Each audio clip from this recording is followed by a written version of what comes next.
d'entre vous m'ont demandé dernièrement ce que je faisais pour rester motivée sur le long terme. Parce que souvent au début d'une perte de poids, on est super motivé, tout va bien. Mais une fois qu'on perd un peu moins vite ou qu'on perd pas, là ça devient plus difficile de garder sa motivation. Donc je vais vous partager en fait ce qui fonctionne pour moi.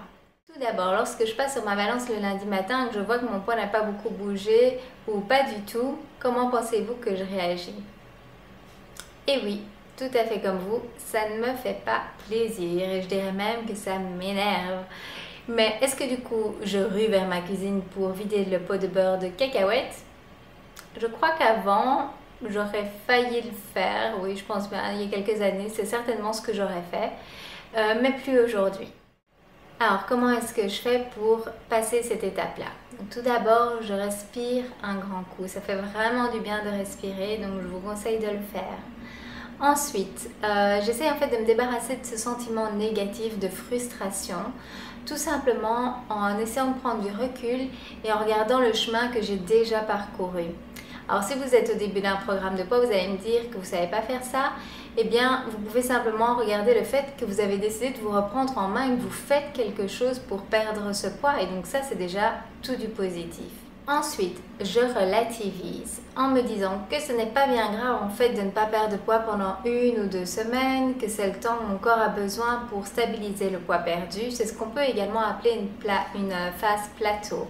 Donc une phase plateau, c'est quand on a déjà perdu pas mal de kilos et que le corps en un coup a décidé de ne plus perdre du poids. En fait, il a besoin de stabiliser le poids déjà perdu avant de libérer la suite. Ça peut durer 1 semaine, 2 semaines, 3 semaines, 4 semaines, ça dépend vraiment d'une personne à l'autre et aussi du fait de si vous allez rester sérieux ou pas dans votre nutrition à ce moment-là. C'est important de respecter son corps et de respecter son rythme. Comme je vous l'ai déjà dit précédemment, le corps n'est pas fait pour perdre du poids, donc c'est déjà pas un processus naturel pour lui. Et puis, après tout, lui, il n'a jamais demandé à ce qu'on le nourrisse de trop, de manière trop grasse ou trop sucrée pour prendre du poids. Donc, respectons-le, respectons son rythme et à partir du moment où on continue simplement à avoir une alimentation équilibrée d'une manière ou d'une autre, à un moment donné, il n'aura pas de choix que de continuer à perdre du poids jusqu'au jour où vous atteindrez votre objectif. Donc en fait, ce qu'il faut, c'est beaucoup de patience et de la persévérance. Ça devrait être votre slogan. Patience, persévérance, patience, persévérance. Et c'est sûr, vous allez également y arriver. Alors, quoi d'autre? J'utilise bien entendu les outils de motivation dont je vous ai déjà parlé précédemment, comme le tableau de motivation qui est sur mon frigo avec les différents objectifs que je souhaite atteindre, mais également les images qui me motivent. Également les vêtements de référence. Donc c'est un vêtement trop petit que vous allez essayer et réessayer de semaine en semaine jusqu'à ce que vous rentriez dedans. Ça, c'est également quelque chose qui est très motivant. Je prends également le temps de cuisiner à la maison des soupes et des repas qui me font plaisir.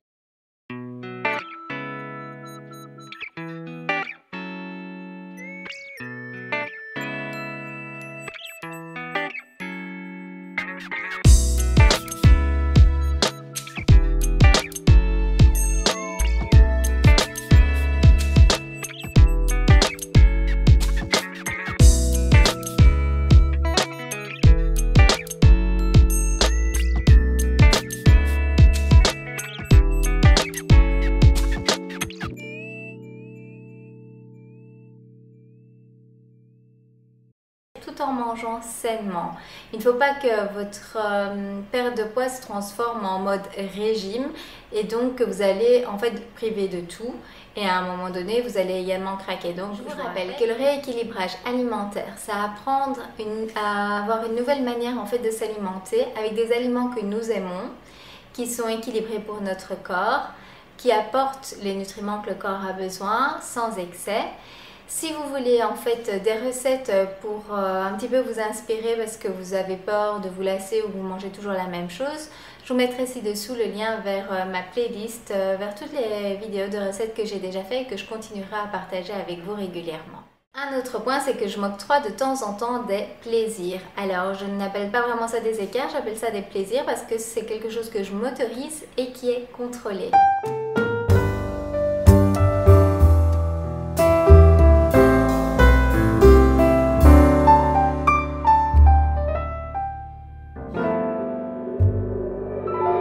Donc je vais me faire un plaisir, mais comme vous le savez, du coup le restant de la journée, en fait, je vais faire très attention pour compenser ce plaisir. Si c'était un gros plaisir, je vais même faire attention déjà le jour avant, le jour pendant et le jour après. Donc comme ça, vous allez apprendre en fait à stabiliser également votre poids perdu sur le long terme. Le point suivant, c'est la pesée de chaque lundi. En fait, on ne se rend pas compte, mais une semaine passe super vite. Les 7 jours filent à une allure pas possible. Donc je sais que je dois de toute façon rester sérieux sur mon programme. Sinon le lundi, je risque d'avoir une mauvaise surprise. Et alors moi, mon but en fait est de perdre 400 grammes par semaine à la base. Si je perds plus, tant mieux. Si je ne perds pas, ce n'est pas un souci, mais il y a une chose que je n'ai pas envie, c'est de voir du poids en plus. Donc c'est pour ça, lorsque je me fais un plaisir pendant la semaine, je vais d'office faire attention aux autres repas pour justement être certaine de ne pas avoir de poids en plus sur ma balance. Parce qu'il n'y a rien à faire, si je me retrouve lundi sur la balance et que je vois du poids en plus, même si je suis quelqu'un qui reste motivé, qui a plusieurs outils pour rester motivé, ça risque de vraiment me faire pas plaisir et de mettre à dure épreuve ma motivation. Donc je préfère alors me rattraper directement sur la même semaine et être contente et soulagée le lundi face à ma balance. Il y a aussi mes objectifs de poids intermédiaires. Donc je vous ai déjà conseillé, si vous avez une longue perte de poids à faire ou même plus courte, fixez-vous des objectifs. Donc vous découpez en fait votre perte de poids. Donc moi je l'ai fait maintenant, je l'avais fait pour les 67 kg, 65 kg, maintenant ce sera 62 kg. Donc je vous conseille également de le faire mais en fixant une date. Donc c'est tout simple, hein. Moi j'ai compté 400 grammes par semaine. Prochain objectif c'est dans 3 kg. Donc j'ai divisé cela par les 400 grammes et ça m'a donné la date pour laquelle j'aimerais avoir atteint mon prochain objectif. Et je trouve que le fait de se fixer une date permet de garder son focus également sur la perte de poids. Et aussi évidemment les récompenses. Donc comme j'ai déjà conseillé, fixez-vous en fait des récompenses tous les X kilos perdus. C'est un petit, on va dire c'est la cerise sur le gâteau, c'est un plaisir que l'on s'octroie, pour les récompenser les efforts que l'on a fait. Alors s'il vous plaît, évitez les plaisirs au niveau de la nourriture. Le but est justement d'essayer de se déshabituer de cela. On peut bien sûr se faire plaisir avec de la nourriture, je ne dis pas le contraire, mais les récompenses pour la perte de poids, je pense que c'est mieux d'essayer de trouver autre chose. Personnellement, je me suis fixé tous les 3 kilos de perdu, un massage. J'adore les massages déjà en temps normal, mais en plus quand c'est mérité, si tu as une perte de poids et qu'on sent en plus son corps s'affiner, c'est vraiment quelque chose qui pour moi fait un plus et qui me motive à garder mon focus sur ma perte de poids. Ça peut être autre chose, hein. Ça peut être du maquillage, des vêtements, un soin du visage, vraiment un petit quelque chose en fait qui vous fait plaisir. Vous pouvez également vous fixer de plus grosses récompenses pour les plus gros objectifs. Par exemple, moi je me suis octroyé une récompense pour les 20 kilos de perdus. D'ailleurs il me reste encore 200 grammes avant d'y arriver. Donc c'est une plus grosse récompense, ce sont des pinceaux Real Techniques et des maquillages. Si vous voulez voir, j'ai fait une vidéo par rapport à cela, donc je vous mettrai le lien ci-dessous. Mais je pense que c'est important également de se faire de beaux cadeaux quand on a eu de beaux objectifs. En préparant cette vidéo, j'ai vraiment essayé de réfléchir justement à ce qui me motivait par-dessus tout. Et en y réfléchissant, je pense que tout vient du fait que j'ai pris la décision que cette fois-ci serait la bonne. Peu importe le temps que ça prendra, peu importe si j'ai des phases de stabilisation, il n'y a aucun souci, mais j'y arriverai cette fois-ci. C'est vraiment décidé, c'est clair dans mon esprit.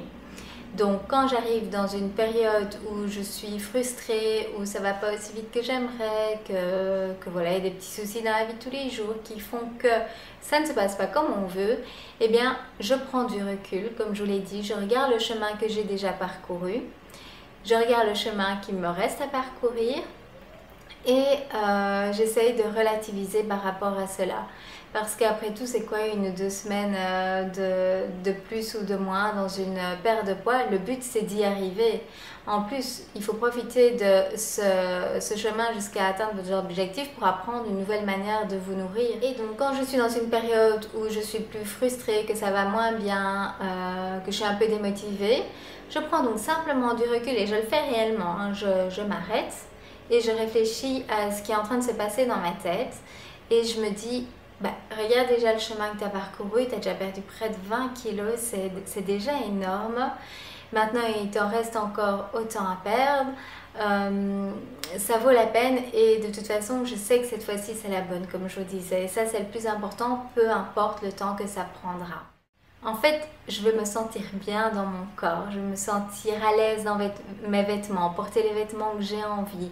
Je veux me sentir belle dans un corps sain. Ça, c'est mon objectif.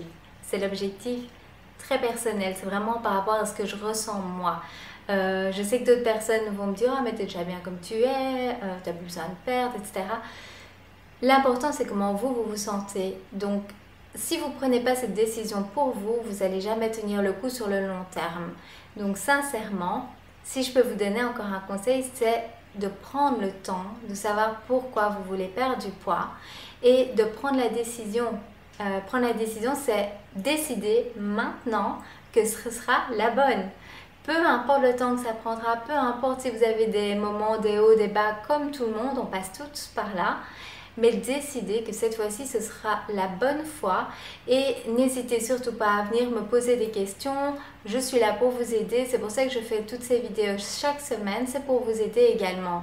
Donc si je peux vous aider en plus, c'est avec grand plaisir. Mais la toute première décision de perdre du poids et d'y arriver cette fois-ci, c'est à vous de la prendre. Voilà, j'espère que tout ceci aura répondu à votre question sur comment je fais pour rester motivée sur le long terme.